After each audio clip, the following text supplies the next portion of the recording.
a gente tem que começar, né, a cobrar dos próprios políticos denunciar essas coisas, né? O prefeito de Belo Horizonte, o Alexandre Calil, Léo, ele que não tem muitas papas na língua, né?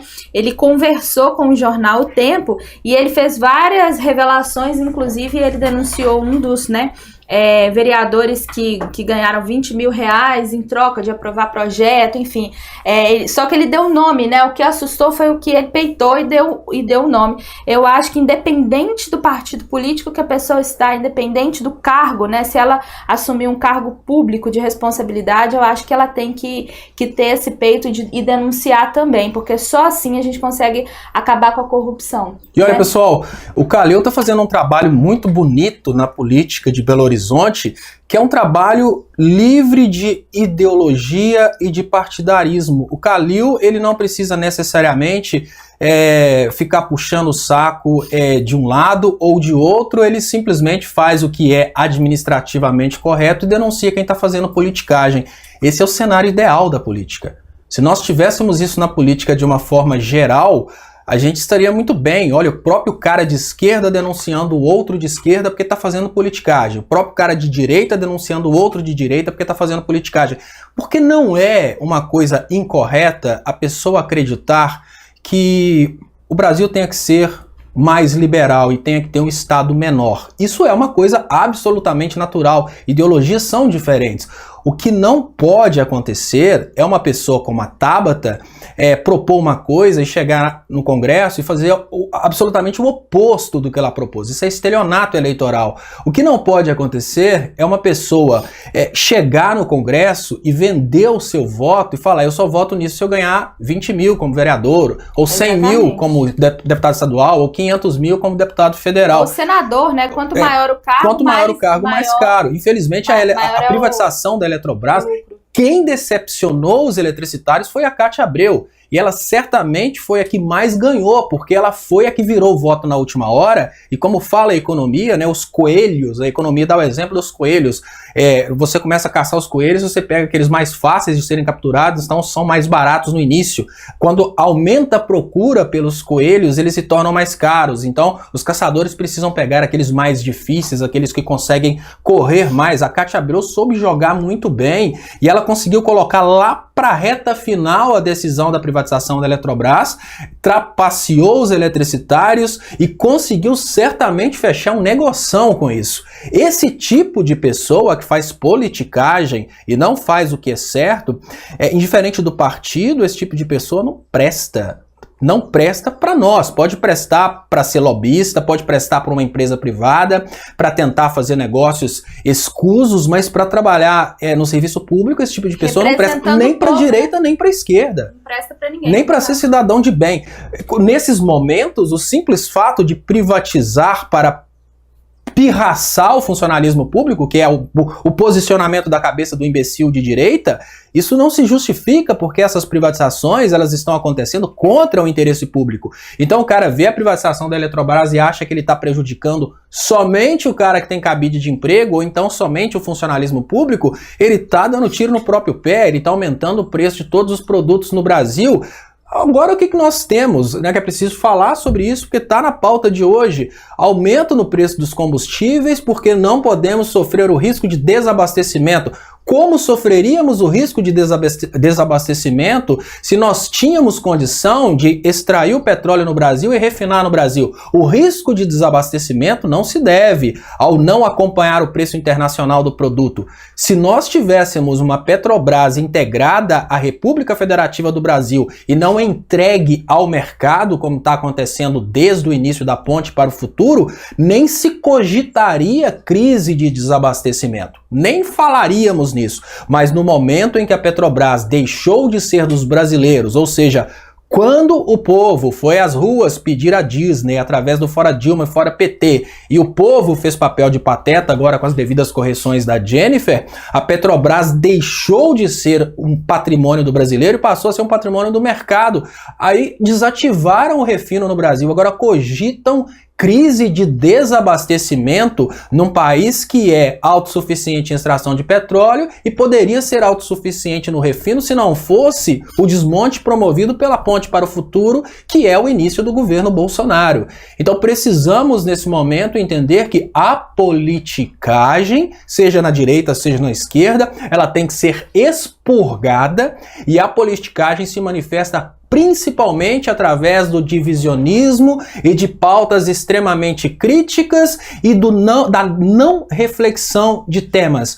Quando você percebe que políticos, tanto de esquerda quanto de direita, estão lutando demais em cima do divisionismo do povo brasileiro, o cara de esquerda, no lugar dele tentar fazer a esquerda e a direita se unirem pelo Brasil, ele está lutando para meter o pau no camarada, no eleitor de esquerda. Está lutando de todas as formas para manter a divisão, ele está fazendo politicagem. Seja o cara de esquerda ou o cara de direita, se ele estiver mantendo a divisão, se ele não estiver procurando um equilíbrio, um acordo para a retomada do crescimento, ele está fazendo politicagem.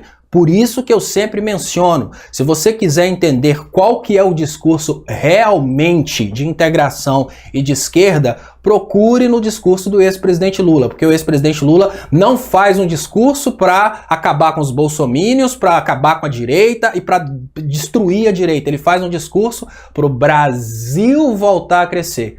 Ele não olha para o Brasil pensando para a esquerda só voltar a crescer, ele olha para um Brasil integrado. Então a politicagem gera o divisionismo e faz uso do divisionismo para capitalizar através de votos. O discurso integrador, ele bate contra o divisionismo. Então, fechando com os parabéns que a Jennifer iniciou, o Calil tá de parabéns, que eu nem sei qual que é o partido do Calil, porque as eleições municipais são muito importantes, mas eu acabo não me envolvendo nas eleições municipais, porque seria, né, tentar entender demais de tudo. Então, indiferente do partido, ao denunciar a politicagem, principalmente a politicagem da distribuição do dinheiro público pelos votos de parlamentares, o Calil inova naquilo que seria a evolução da política brasileira. Uma política que abandonasse a corrupção e a politicagem em nome do falar francamente com o povo. Olha, isso não está acontecendo porque tem politicagem, indiferente do partido. Então tá de parabéns. Nem só de críticas vive o Esquerdão News, a gente tem que fazer elogios também. Sim, com certeza. E ele pediu, né, para o Ministério Público avaliar esse caso, né, que ele foi uma pessoa que teve coragem de falar, né, e também lembrando que por ser homem, Léo, há essa facilidade. A Dilma, pelo contrário, ela foi uma pessoa que não falou. E só para explicar para quem tá chegando agora e não sabe, o Léo tem vídeos que fala sobre isso no canal, que o que acontece? Um vereador ou um deputado, um senador do partido oposto daquele prefeito, daquele presidente, o que ele vai fazer? Ou daquele governador, o que ele vai fazer? Ele vai aprovar projetos que vetam com que aquela prefeitura, aquele governo caminhe. Então, ele vai vetar os projetos e vai dificultar a comunicação entre a prefeitura e a Câmara sempre que ele puder. Então, esse é o processo do qual a gente tem que lutar contra também, viu, Léo? Porque isso é uma coisa que atrasa a nossa vida. Então, eles vetam e só aprovam aquilo que as pautas que eles querem, ou, né, eles ficam dificultando, mesmo que seja bom para a população, eles vão dificultar. Eu não vou deixar aquele partido andar, não vou deixar aquele prefeito realizar, porque senão ele vai ter o que ele fez para a próxima campanha, né? Ele vai continuar, o povo vai gostar dele. Então a gente tem que Você falou uma coisa, sabe uma coisa que é absurda? O prefeito da cidade de Ponte Nova, duas coisas absurdas que aconteceram em Ponte Nova ao longo do tempo, que eu tô falando daqui, mas para vocês entenderem como isso acontece, como é uma coisa bizarra. Um prefeito da cidade de Ponte Nova, parece que 20 anos atrás, ele fez todo o procedimento para trazer uma unidade da Universidade Federal de Ouro Preto para Ponte Nova. Esse procedimento terminou no final do mandato dele. O próximo prefeito anulou isso só para não ficar na história que o prefeito anterior teria conseguido uma unidade da UFOP. Ou seja, Ponte Nova perdeu a UFOP, uma universidade federal, porque o prefeito não conseguiu concretizar dentro do mandato dele. O próximo prefeito simplesmente cortou para não ficar na história da cidade que aquele prefeito, que era oposição ao que ganhou, teria conseguido essa unidade da UFOP. Depois, nós tivemos aqui dentro de Ponte Nova um prefeito que é da área de direito, ou seja, um jurista que trabalhou pela saúde da cidade. Esse jurista criou dentro da cidade de Ponte Nova várias UPAs, unidades de pronto atendimento. E essas UPAs foram abandonadas pelo prefeito que ganhou na sequência, com fora Dilma, fora PT. O prefeito anterior que investiu nas UPAs não conseguiu reeleição. E o prefeito que venceu, que é enfermeiro e venceu por ser da área da saúde, abandonou as UPAs porque não poderia dar sequência no projeto do prefeito anterior, porque senão seria endossar o prefeito anterior. Mas tudo isso é dinheiro público, ou seja, perdemos uma universidade pública em Ponte Nova porque o prefeito não poderia dar o braço a torcer de que foi o prefeito anterior que conseguiu. Perdemos investimento nas unidades de pronto atendimento que não foram colocadas para funcionar adequadamente, porque o prefeito que foi eleito por ser da área de saúde não poderia dar o braço a torcer que o investimento feito pelo prefeito anterior, que nem era da área de saúde, foi um bom investimento. Então, por causa dessas rinchas, quem perde é o público. Igual o Bolsa Família, que muda de nome. Um monte de coisa que a gente vai vendo aí na sequência acontecendo. A gente viu a Dilma a maior vítima em relação a isso. O Congresso travou todo o projeto dela, o governo realmente não andava, né, Léo? Porque nada era aprovado, nada acontecia, nada seguia em frente, até que aconteceu o impeachment. Então, isso realmente ele tem que ser denunciado, tem que falar, e a população tem que reclamar. Eu acho que se a população ficar atenta, eles ficam mais espertos em relação a isso. Como são as coisas, né? Os ensinamentos de muitos anos atrás. Antes de Cristo, Sócrates já dizia que todo o problema da humanidade seria solucionado se atacássemos a ignorância. E continua valendo o mesmo ensinamento de Sócrates.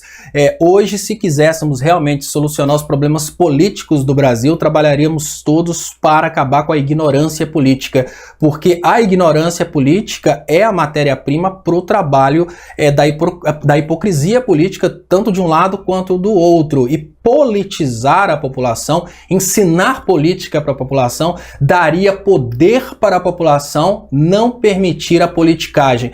Por isso, politizar a população não é do interesse da maioria dos políticos. E isso, obviamente, não significa a maioria dos políticos nem de direita nem de esquerda. A maioria dos políticos. Politizar a população foi uma coisa tão absurda que o aumento na educação no Brasil foi um dos maiores motivos para o governo da Dilma ser destruído. O investimento que realmente causou um apocalipse dentro do Brasil foi exatamente dar educação para a sociedade brasileira.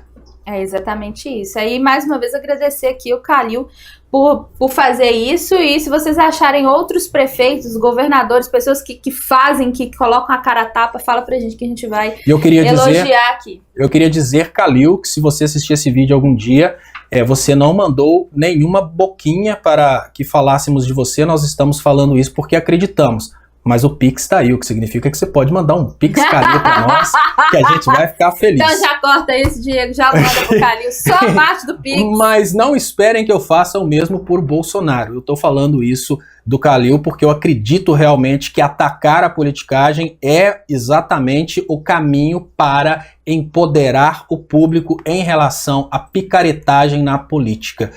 Nenhum Pix me faria mudar a minha opinião, a não ser a verdadeira convicção. É por isso que eu ainda não acredito que essa questão do voto impresso deva ser pauta. Eu acho que a gente tem que enterrar isso de vez.